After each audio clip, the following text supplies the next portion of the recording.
السلام علیکم دوستوں، ایسے اچھے ویڈیوز کے لیے روہورا چینل کو سبسکرائب کیجیے۔ ایک ایسی تہذیب کا سوچیں جو 3000 سال تک دنیا کی سپر پاور رہی، ایک ایسی سلطنت جس نے ہماری آج کی دنیا پر گہرے اثرات چھوڑے۔ یہ کہانی ہے قدیم مصر کی، یعنی فرعونوں کی سرزمین کی۔ اور دیکھیں، یہ حیرت انگیز پیشین گوئی جو پیغمبر اسلام حضرت محمد صلی اللہ علیہ وسلم سے منسوب ہے، یہ ان کے پیروکاروں کے ہاتھوں مصر کی فتح کی خبر دیتی ہے۔ یہ ایک ایسا جملہ ہے جو اس 5000 سالہ تاریخ کو جوڑتا ہے جس کا ہم ابھی ذکر کرنے والے ہیں۔ سمجھیں کہ یہ ایک دھاگا ہے جو قدیم دنیا کو ایک نئی طاقت کے عروج سے ملاتا ہے۔ اچھا، اس پیشن گوئی کو سمجھنے سے پہلے ہمیں وقت میں بہت پیچھے جانا ہوگا۔ ہمیں مصری تہذیب کی بالکل شروعات میں جانا ہوگا تاکہ یہ سمجھ سکیں کہ آخر یہ سرزمین اتنی خاص کیوں تھی اور ہر کوئی اسے کیوں حاصل کرنا چاہتا تھا۔ تو سوال یہ ہے کہ مصر دنیا کی پہلی سپر پاور بنا کیسے؟ چلیں اس پہلے حصے میں اس کی طاقت کی جڑوں کو دیکھتے ہیں۔ آج سے 5000 سال پہلے طاقت کا مطلب سونا یا بڑی بڑی فوجیں نہیں تھیں۔ نہیں، طاقت کا اصل سرچشمہ تھا پانی، اور جس تہذیب نے پانی کو کنٹرول کر لیا، سمجھے اسی نے دنیا پر راج کیا۔ اور مصر کے پاس تھا دریائے نیل۔ یہ صرف ایک دریا نہیں تھا، یہ مصر کا دھڑکتا ہوا دل تھا۔ ہر سال جب اس میں سیلاب آتا تو یہ اپنے ساتھ زرخیز مٹی لاتا اور ایک بہت بڑے صحرا کے بیچوں بیچ زندگی کی ایک ہری بھری پٹی بنا دیتا تھا۔ کھانے پینے اور وسائل کی یہی فراوانی وہ بنیاد تھی جس پر دنیا کی پہلی عظیم تہذیب کھڑی ہوئی۔ لیکن یہ تہذیب ایسے ہی خود بخود نہیں بن گئی، اسے ایک بہت ہی دور اندیش رہنما نے جوڑا تھا، بادشاہ نارمر۔ اور یہ کوئی کہانی نہیں ہے، ہمارے پاس اس کا ٹھوس ثبوت ہے جو پتھر کی تختیوں پر کندہ ہے۔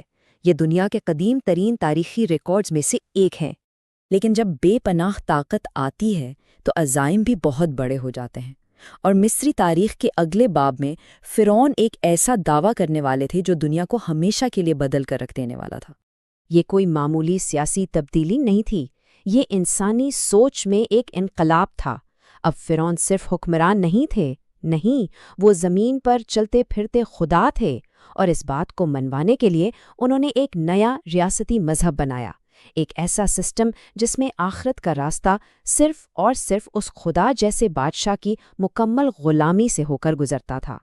اور اسی سوال نے ایک ایسے جنون کو جنم دیا جو صدیوں تک مصری تہذیب کی پہچان بنا رہا، یعنی ہمیشہ کی زندگی، لافانی زندگی کی تلاش۔ مصریوں کا یہ ماننا تھا کہ روح تبھی زندہ رہ سکتی ہے جب جسم بالکل ٹھیک حالت میں رہے، اور اسی عقیدے نے انسانی تاریخ کی سب سے پراسرار اور دلچسپ رسم کو جنم دیا، یعنی ممی بنانے کا عمل۔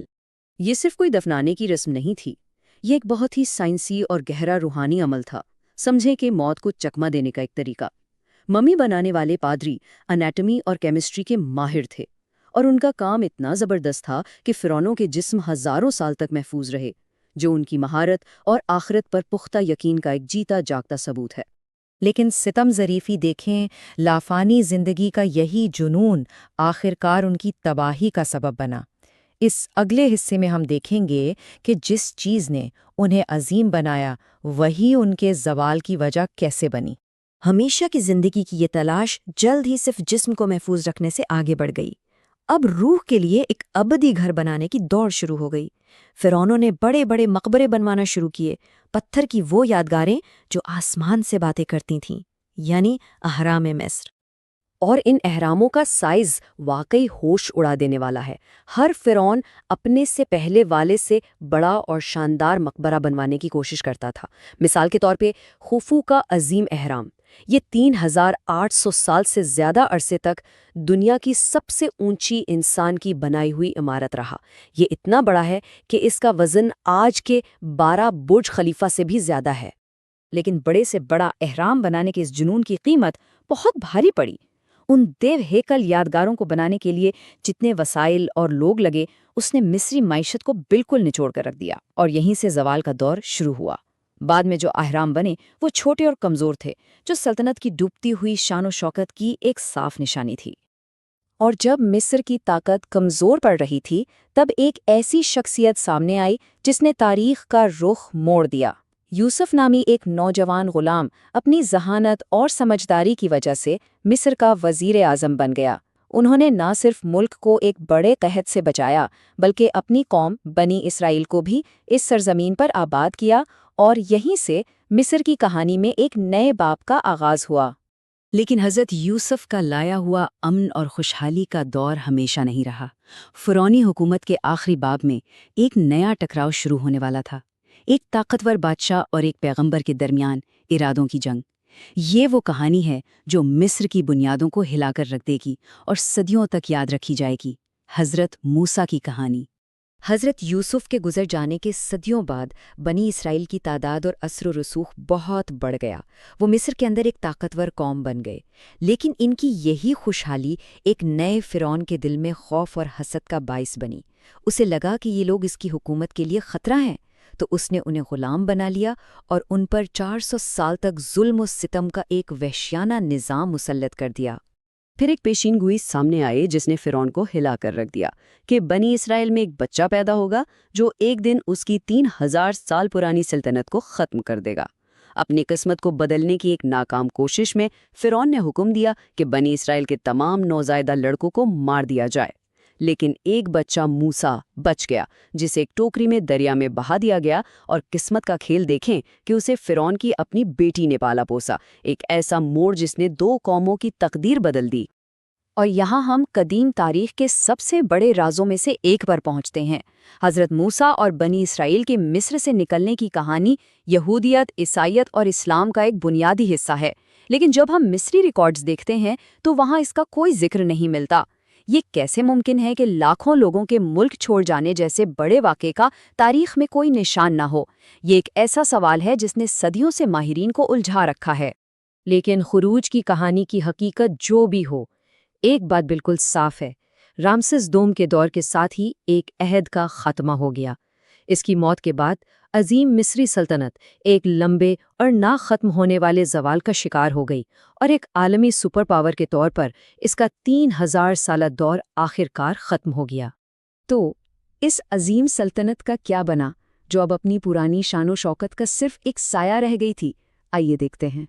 آنے والی صدیوں میں مصر ایک انعام کی طرح بن گیا جس کے لیے نئی ابھرتی ہوئی سلطنتیں لڑتی رہیں۔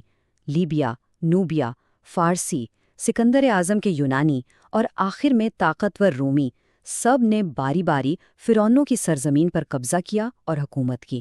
600 سے زیادہ سالوں تک مصر رومی سلطنت کا صرف ایک صوبہ بن کر رہ گیا، اور اس کی قدیم شان و شوکت بس ایک یاد بن کر رہ گئی۔ اور پھر 600 سال کی رومی حکمرانی کے بعد آخر کار وہ لمحہ آ ہی گیا جس کی پیشن گوئی کی گئی تھی۔ ایک نئی طاقت جو جزیرہ نما عرب کے صحراؤں سے ابھری، اس نے مصر کو فتح کیا اور اپنے ساتھ ایک نیا عقیدہ اور ایک نئی زبان لائی۔ وہ پیشن گوئی پوری ہو چکی تھی۔ قدیم مصر کی کہانی صرف اہراموں اور فرعونوں کی کہانی نہیں ہے، یہ سلطنتوں کے عروج و زوال، ایمان کی طاقت اور ہمیشہ کی زندگی کے لیے انسان کی نہ ختم ہونے والی جستجو کی کہانی ہے۔ یہ ہمیں یاد دلاتی ہے کہ بڑی سے بڑی تہذیبیں بھی مٹ سکتی ہیں، لیکن ان کی کہانیاں جو پتھر پر لکھی ہیں اور نسلوں تک سفر کرتی ہیں، ہمیشہ زندہ رہتی ہیں۔